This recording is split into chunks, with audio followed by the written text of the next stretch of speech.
votre info midi du 22 janvier, présentée par Nathalie Vandermoten sur 13 bis TV. Voici nos titres. 1942, sabordage de la flotte de Toulon, enfin un film. Le centre-ville, une relance difficile.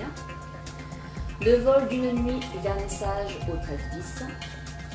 Les sorties du week-end et la météo du jour. Le 27 novembre 1942, la flotte française sombre dans le port de Toulon de la main des marins français. Sur 173 navires, plus de 90 sont sabordés, préférant rejoindre les Alliés plutôt que de servir l'ennemi. Pour la première fois, cet événement de notre histoire va faire l'objet d'un film docu-fiction réalisé par Adila Benadjaïzou et Christophe Talzeski, ainsi que le co-auteur Didier Sapo. Des images d'archives, des films amateurs, des reconstitutions en costume, principalement tournées au Fort Lamalgue, à l'Arsenal et à la sous-préfecture de Draguignan, ou même des reconstitutions 3D et des témoignages de vétérans ont permis de porter à l'écran cette opération de destruction des navires, alors que les Allemands pénétraient dans Toulon. La première projection s'est déroulée au Théâtre Liberté, en présence de nombreuses personnalités, dont Pierre Soublé, préfet du Var, l'amiral Yves Joly, préfet maritime de la Méditerranée, le général Philippe Léonard, gouverneur militaire de Marseille, et Yann Tinguy, adjoint à la culture. La première diffusion sur le petit écran est prévue pour fin février sur France 3. Lundi, à la Bourse du Travail se réunissaient commerçants et élus afin de débattre sur la redynamisation du centre-ville seinois. De nombreux problèmes communs ont été évoqués. Le stationnement, la sécurité, la propreté. En effet, les stationnements s'avèrent trop difficiles, trop éloignés ou même mal indiqués. Les rues sont souvent dangereuses de par le non-respect des limitations de vitesse et un sentiment d'insécurité s'est installé faute d'incivilité des passants. L'ouverture des grands centres commerciaux alentours tels que la nouvelle galerie Auchan, le Leclerc et le Grand Frais a également été évoquée comme responsable de la désertion du centre-ville. Malgré ces problèmes, tous croient au potentiel du centre et même si un réel partenariat s'instaure avec la municipalité, ils se veulent plus solidaires entre eux. Hier, dans nos locaux Place Perrin, avait lieu le vernissage de l'exposition photo de Franck Lovisolo, Le vol d'une nuit. L'exposition est visible jusqu'au 7 février. Je vous propose d'en voir un bref résumé. Le reportage complet sera disponible ensuite sur votre site 13 bis TV Info.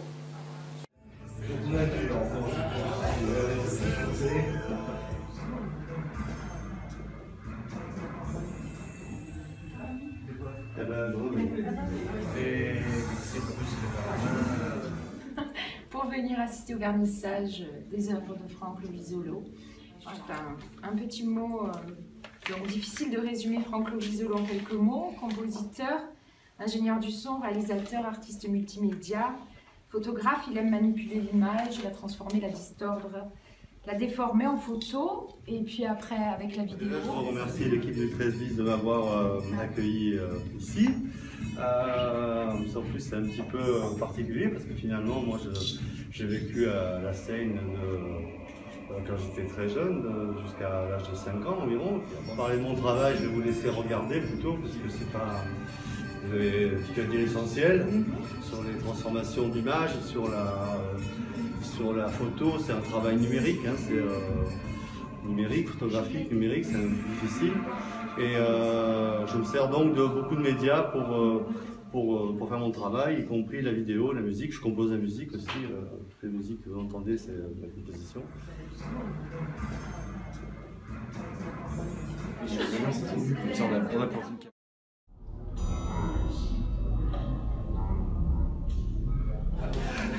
Bravo.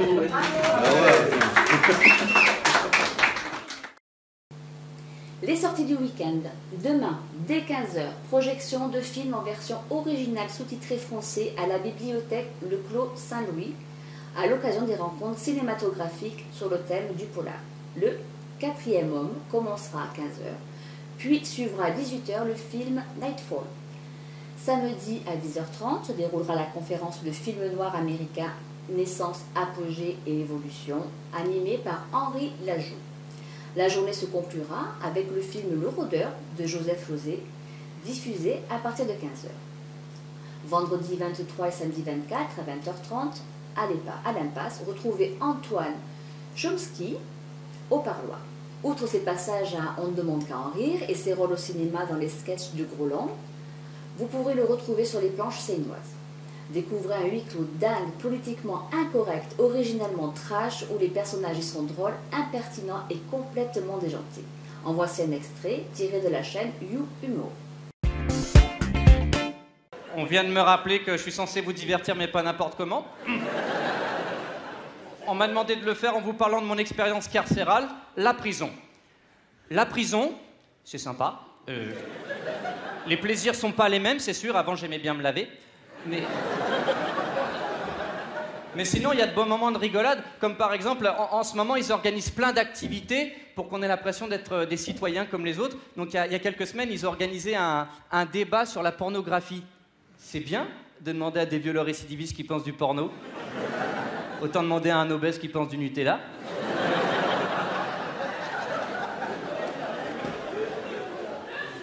Moi, j'ai assisté à cette réunion parce que ça s'est passé dans le réfectoire et comme j'étais de corvée de vaisselle, sous prétexte que j'ai tenu des propos racistes au nouveau cuistot. C'est des Chinois, du coup, je les ai tous appelés Chang. Mais... je veux dire, comme je le fais avec tous les Chinois, ils ne se sont pas donné la peine de se faire des visages différents. Je vois pas pourquoi je me ferais chier à leur faire des prénoms.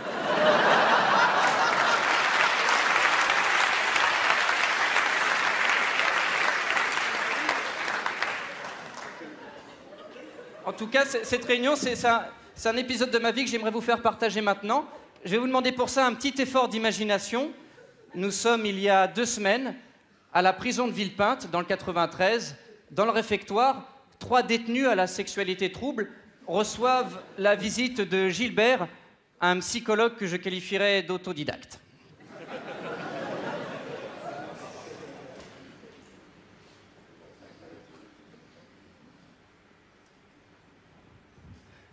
Le sexe. Sexe. Alors, je sais que ce mot met certains d'entre vous mal à l'aise. Sexe. Vous devez affronter ce mot, sexe. J'ai appris que vous 3, vous alliez sur des sites pornographiques dans votre cellule. Je peux savoir combien de temps par jour? 3 heures? 4 heures? 16? Tu comprends pas les dialogues ou quoi? Qu'est-ce qui se passe? Après, moi, je suis pas là pour vous juger. C'est vrai qu'en prison, ça manque de phéromones femelles, de tétés, de doudounes, en veux-tu, en voilà, mais il y en a pas. Alors, il y a le porno.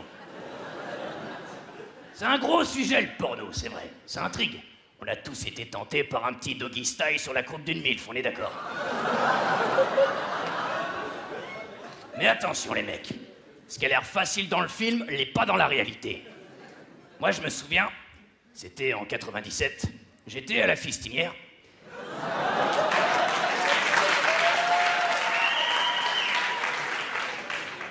Je vois qu'on connaît. Et je peux te dire que quand tu te retrouves avec un anneau pénien et un pompier majorette qui tartine l'oignon avec sa crème câline pour les fesses afin de t'insérer un plug anal de la taille d'un cactus du Nevada, tu te dis comme Gandhi chez Flunch, waouh, c'est un peu copieux, non?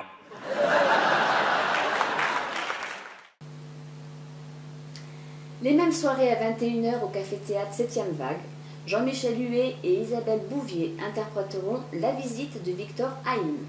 Un cabinet de psychiatre tout près de la gare devient peu à peu l'espace de jeu d'un bourreau et de sa victime, dont la pluie étouffe les supplications, restées sans réponse dans le silence de la nuit. Tout cela finira bien par s'arrêter, les masques finiront bien par tomber, et les voix se fendre d'aveux, de ces troublants enveux qui traversent les rôles et croisent les destins. Météo du jour, malgré un ciel pouvant se montrer gris au cours de la matinée et provoquer quelques ondées, le soleil finira par l'emporter au milieu d'après-midi. Un léger vent d'est soufflera sur les côtes, pouvant aller jusqu'à 40 km/h. Les températures resteront fraîches le matin, pour grimper jusqu'à un maximum de 12 degrés en début d'après-midi. C'était votre Info Midi sur 13bis TV, réalisé et mis en ligne par Julien Delucy. Je vous souhaite une bonne journée et à demain.